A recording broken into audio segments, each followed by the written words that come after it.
Olá pessoal, como vocês estão? Meu nome é Bruno Sankey. Como eu disse a vocês uma vez a cada 2 semanas, eu estarei trazendo aqui no YouTube um vídeo sobre psicologia. Eu já peço a você que deixe o seu like no vídeo, se inscreva no canal caso ainda não seja inscrito e ative o sininho a fim de receber novas notificações.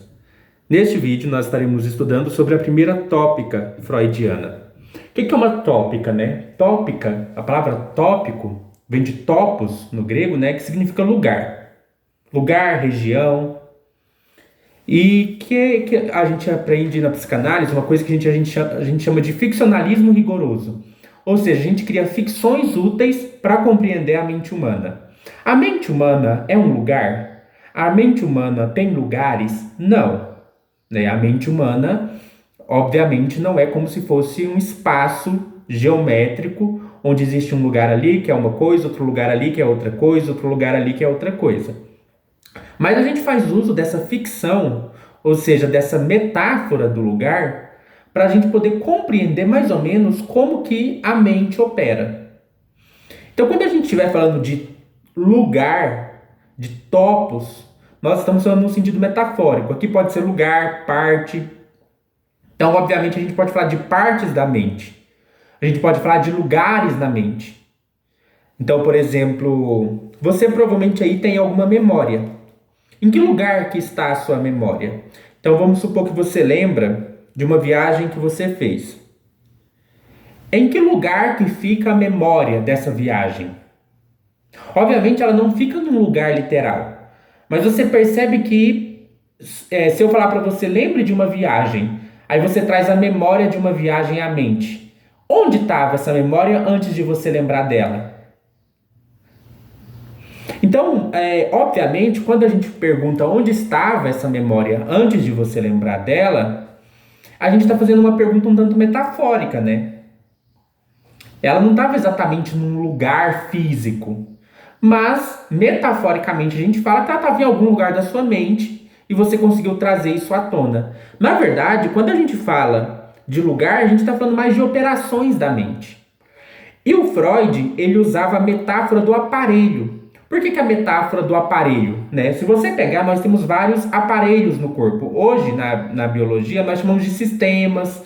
Né? Então, você tem o sistema digestivo, você tem o sistema reprodutivo, ou o aparelho reprodutivo. A gente tem o sistema respiratório. Então, o Freud empregou essa metáfora do sistema para falar da mente. Então, assim como a gente tem um sistema digestivo, assim como a gente tem um sistema respiratório, assim como a gente tem um sistema, o aparelho sexual, nós podemos falar que nós temos o sistema mental, ou o aparelho mental, que ele chamava de aparelho psíquico. Então, para fazer uma analogia com os sistemas do corpo, Freud usava a ideia de um aparelho, de um sistema psíquico. E se você pegar os sistemas do corpo, então vamos pegar o sistema digestivo. O sistema digestivo tem partes, não tem? Tem o esôfago, nós temos a boca, nós temos o estômago, nós temos o intestino. São as partes do sistema digestivo.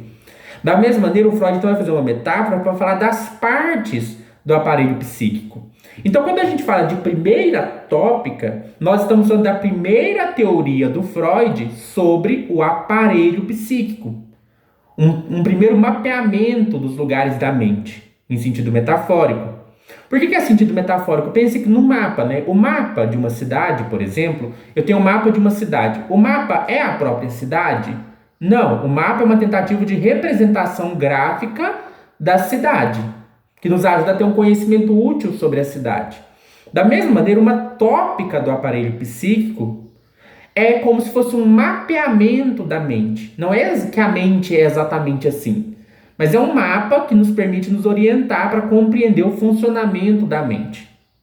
Então, a primeira tópica, nós chamamos assim, é a primeira teoria do Freud de tentar nos dar um mapa da mente.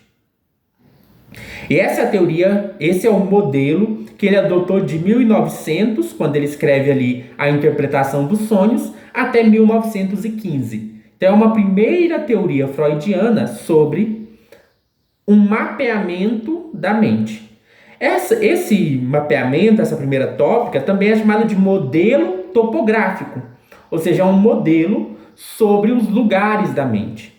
E nesse mapeamento da mente, o Freud vai falar que, na verdade, é como se existissem 3 lugares: o consciente, o pré-consciente e o inconsciente. Então, o que é a primeira tópica? A primeira tópica é um mapeamento da mente humana em um modelo que tem 3 partes: consciente, pré-consciente e inconsciente.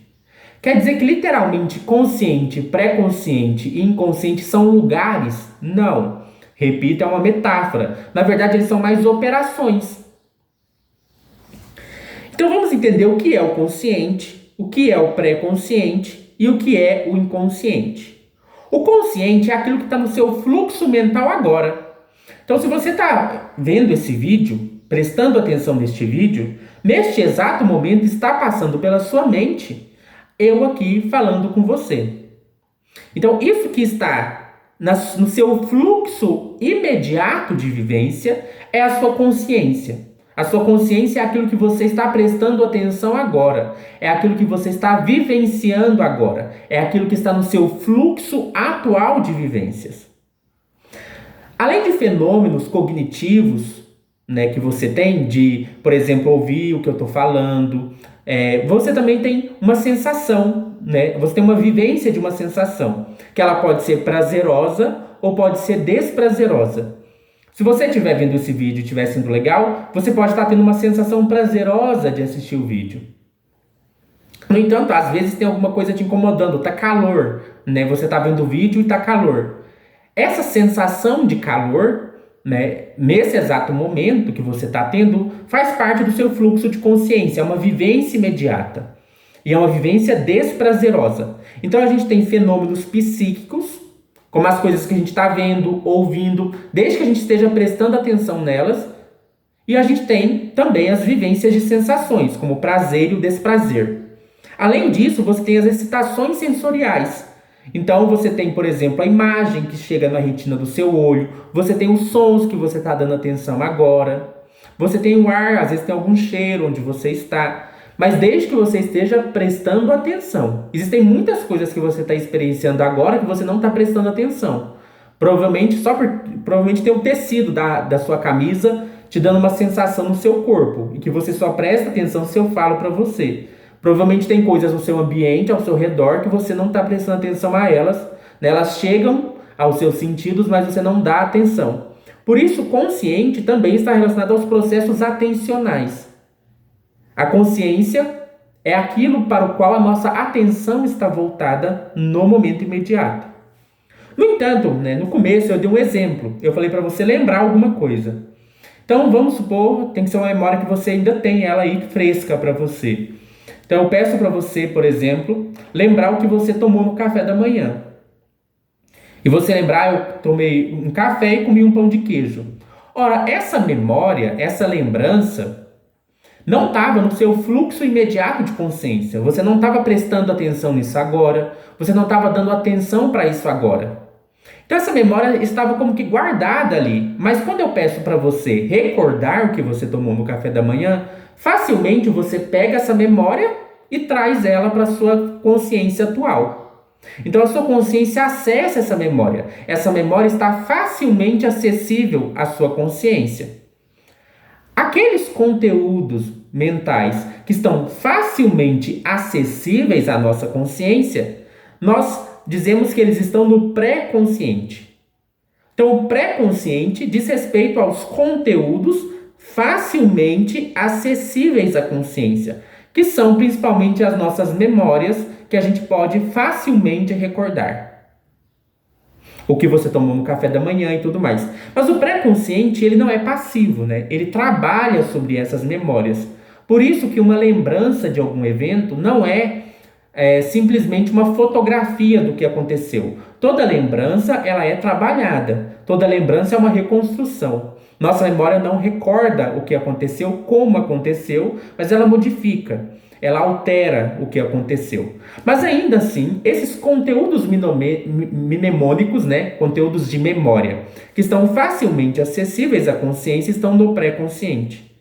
Mas vamos pensar algumas coisas. Tem muitas coisas sobre você que você não consegue acessar facilmente e que provavelmente está te influenciando. Por que que você tem certos comportamentos? Por que que você tem certos medos? Por que que você tem certas ansiedades? Provavelmente nem sempre isso vai ser uma coisa que, se eu te perguntar por que que você tem isso, você vai conseguir me responder. Possivelmente tem questões internas suas que nem você consegue acessar. Existem ansiedades, inseguranças, desejos, medos, que não estão facilmente acessíveis à sua consciência, mas que influenciam você.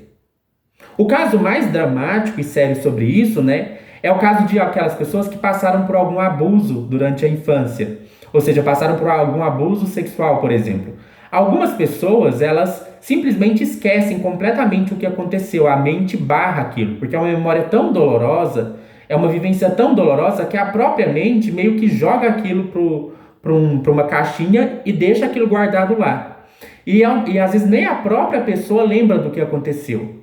Mas isso continua influenciando ela. Influencia a ansiedade, influencia os medos, influencia os relacionamentos. Ora, como é que uma coisa que nem eu lembro, mas que aconteceu, ainda continua me influenciando, mesmo sem eu saber o que foi, mesmo se eu ter a memória do que foi? Tem alguma coisa ali me incomodando, né? Então, quando a gente estiver tratando de desejos, ansiedades, medos, que estão muito ocultos até para a nossa própria consciência, que a gente não pode recordar facilmente, a gente vai falar do inconsciente. E esses conteúdos que estão no inconsciente são conteúdos que, diferente daqueles do pré-consciente, não podem ser acessados como eles são. Porque, por exemplo, né, o caso do abuso. Uma pessoa recordar um abuso é algo que a consciência dela vai barrar aquilo, porque é uma memória extremamente dolorosa. Se a pessoa lembrar, ela vai ter uma sensação terrível de desprazer. Então, nesse caso, a gente fala que os conteúdos do inconsciente, eles precisam passar por uma censura psíquica. O Freud chamava isso de censura psíquica. O que é? Censura é uma barreira. Por que esses conteúdos eu não consigo acessar eles fácil? Porque existe uma barreira. Existe uma barreira que os impede de vir à tona, como eles são. Mas perceba, por mais que esses conteúdos estejam barrados, eles não deixam de se manifestar. Eles não deixam de nos influenciar. Nesse sentido, eles conseguem de alguma forma passar, mas eles passam disfarçados. Em que sentido eles passam disfarçados? Eles aparecem como inseguranças, eles aparecem como medos, eles aparecem como sentimentos de culpa, eles aparecem como comportamentos obsessivos, eles aparecem como crises, eles aparecem como sintomas, eles aparecem como símbolos nos nossos sonhos, eles aparecem como pesadelos. Então esses conteúdos não é como aqueles conteúdos que a gente lembra, o que eu tomei no café da manhã. Não, são conteúdos que, para eles conseguirem chegar até a consciência, eles precisam se disfarçar, eles precisam ganhar alguma outra forma. Então, por exemplo, a pessoa que sofreu um abuso sexual e não lembra, né, ela não vai conseguir lembrar do que aconteceu, mas ela pode ter sonhos que lhe causam insegurança, ansiedades, ela pode ter sintomas, né, sobre isso, ela pode ter várias manifestações desse conteúdo. Às vezes ela não vai ter a memória do que aconteceu, mas ela vai ter sentimentos, inseguranças, medos, sonhos, pesadelos e tudo mais. E o pesadelo não precisa ser um pesadelo do que aconteceu, pode ser um pesadelo todo figurativo, né? Todo um pesadelo sobre medo, um pesadelo sobre insegurança. Então, nós chamamos esses conteúdos que precisam se disfarçar para alcançar a consciência de conteúdos que estão no inconsciente. Que o mais claro exemplo são os nossos desejos mais ocultos. Nossos desejos lá que vêm da nossa infância, que por algum motivo a gente teve que barrar eles. Esse barrar, né, é o que a gente chama de recalcar. Recalcar é barrar. Então esses conteúdos estão recalcados no inconsciente, eles estão barrados.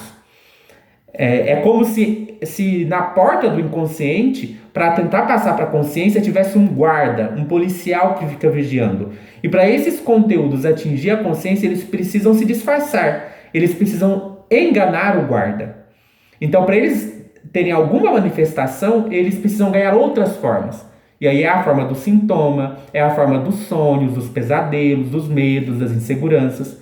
Então é como se a nossa mente tivesse esses três lugares, né? O consciente, que é aquilo que você está dando atenção no momento. O pré-consciente, que são aquelas memórias e lembranças que você pode facilmente acessar. E o inconsciente, que é aqueles conteúdos que estão barrados e que se manifestam através de sonhos, inseguranças, sintomas, pesadelos e outras coisas mais. Eu espero que vocês tenham gostado deste vídeo e até mais.